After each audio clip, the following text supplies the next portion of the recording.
Hi there, everyone. My name is Drew, and this is the big show. Sorry, there's still a lot of fog of war here. The air is thick with sulfur and explosives. I wouldn't be surprised if there were some dead car batteries out there in the streets from the alarms going off for hours last night in what was truly an epic celebration of fireworks here in Los Angeles. I am always surprised at the stadium quality fireworks people manage to procure in a state where they are illegal. And last night was like 2 years worth of July 4th fireworks going off for nearly 7 hours non-stop. But the celebration has stopped for the next 365 days, which brings us to today's guest. We haven't seen them in... Is this right? This can't be right. Ever? We've never had them on before? This is the first time? How can that be? Well, let's get them out here to tell the tale. Ladies and gentlemen, put your hands together for the Tech Tree Tier 7 British destroyer who is here to rock you like a hurricane. Give it up for Lightning. That's right, I hired Lisbeth Salander to research this thoroughly so I could speak with certainty, and she confirmed this is my very first Kraken in the Lightning, which is mind-boggling because this destroyer is so good. But before we get too far into this match, let's bring up the band who is going to be playing the song. We have Ian Brody with Old Bay Seasoning and Jersey Bon Jovi providing backing vocals. Now, once upon a time, there was a bug in the game where if you had a propulsion mod on the Lightning, you could achieve ludicrous speed in true comedic fashion. But removing the propulsion mod as an option for the Lightning seemed to fix the bug, so we're left with the steering gears mod, and while I wish I still had my Peruvian marching powder, it's still pretty darn good. Now, I do focus my build more towards torpedoes with this one, but the Philip Vian option is viable too, and I'm actually ranking him up right now, but that is more for his inspirational skills than putting him on this destroyer, but maybe some other one in the future? But let's look at this match. We are back on the exotic locale, Sea of Fortune, and we have been stuck in an 8v8 legendary match, which is always puzzling. But you know, some people love puzzles, and they see a puzzle box and are unable to resist the urge to trace these paths slowly with their fingers, unlocking each section of the lament configuration turn by turn until they open a gateway to hell, where a legion of Cenobites may come through and introduce them to the unspeakable amount of pleasure and pain they are capable of inflicting.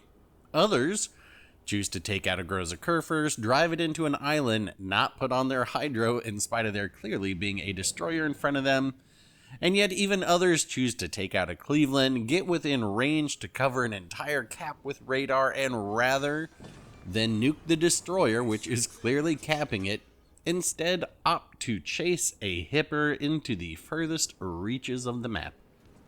What a time to be alive. So let's talk a little about the Lightning since this is its first showing.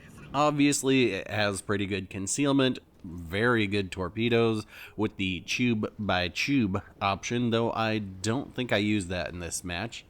And then you've got some full 360 degree guns with the majority of your firepower in the front, and while they don't hit particularly hard, they have a very decent chance of starting a fire, which makes this boat perfect for getting that elusive liquidator medal that has been keeping you from beating the game. Quite a few times in this match, you are going to see me fire when it is safe, start a fire, and then send torpedoes in case they damage control. You also have a 3-minute long sonar with a 2-minute cooldown, and so for this build, I pretty much start my sonar at 2 minutes into the match and cycle it as frequently as I can, as there are few things more unpleasant than an unexpected torpedo up your prop shaft. It could be a postcard, it's so picturesque. Cleveland's getting sunk because someone has put crazy pills into this game with the latest patch. With both of the red destroyers on the other side of the map, it is time to put the squeeze on the reds like I make the interns squeeze me a fresh pitcher of clementine juice every morning. while our friendly Shima goes for the old border humping, ignore your job, and torp the battleships from behind maneuver. So, wishing to look a little bit more debonair, I'm going to slip into something a little more comfortable here on B. Drop some torps that, I don't know, they might hit something. And then we'll just pop a smoke, make them choke, and see if we can't Billy Joel one of these battleships. Speaking of outfits, how do you like this suit on the Lightning? I think it's a pretty swank camo, and combined with the Lightning being used in one of my bureau projects right now, I have been playing this boat quite a bit. A lot of players swear by it, and for me, it's always just sat out of my top 3 of Fletcher, Tashkent, and Fantask. But with the recent nerf hammer being applied to the Fantask, the Lightning, I think, is probably up in my top 3 now. Anyway, we've got the smoke down. Let's shoot a few rounds into this Yamato and see if we can't light a fire. No dice. No dice. No dice. Third time's a charm. Fourth time's a charm. There we go. There's the fire, and Yamato immediately puts it out. That is exactly what we want to see. Actually, we also want to see where that Yamato is heading, and we just got a cherry on torp. Some torps just randomly hitting somebody. I love it when that happens. And there's the angle that we're looking for on that Yamato. If we can get a flood on them, we know it's going to stick now that they've burnt that damage con. Now, I would seen my battleships up to the north here retreating, so I was assuming that they were being hunted by one of the red destroyers now, and sure enough, as soon as I come around this corner, we are going to spot the Shima and gun them down for our second ship sunk of the game.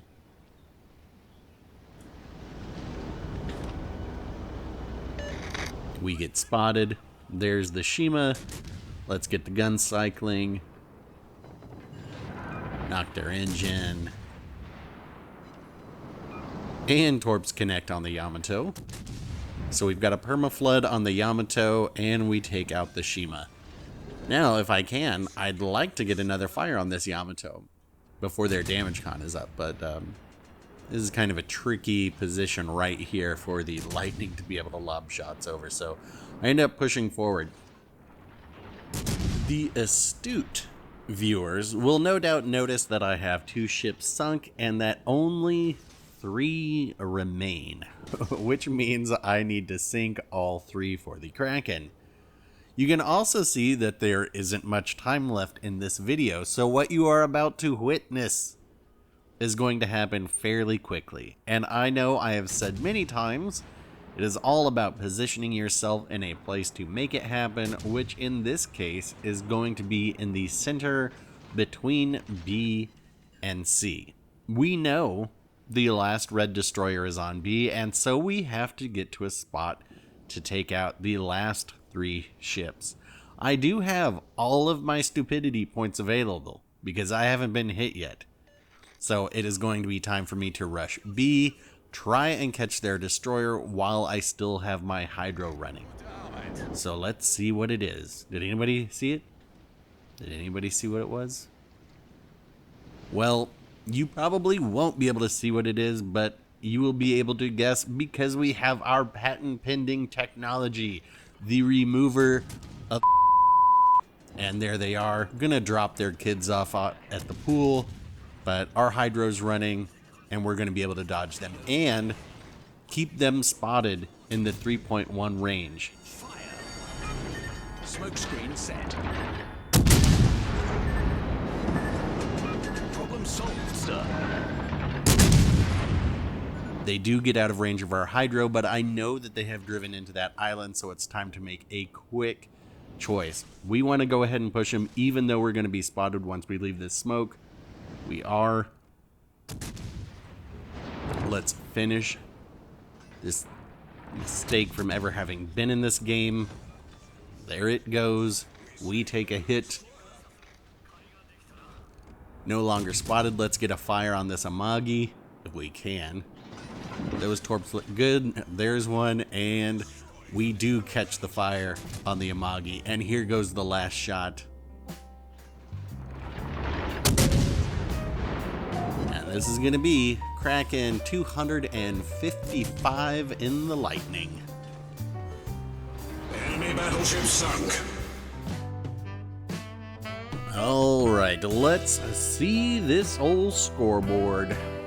3,237 base XP for a very good game, and well, the blue hipper probably made a little silver, but everyone else, they're off to complain about service fees. And that's gonna wrap it up for this one. If you found this video shocking and enlightening, maybe give it a like.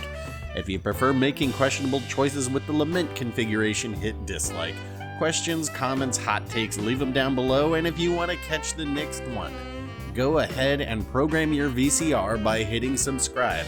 Thanks for watching, folks. I'll get back out there for another one soon, and we will talk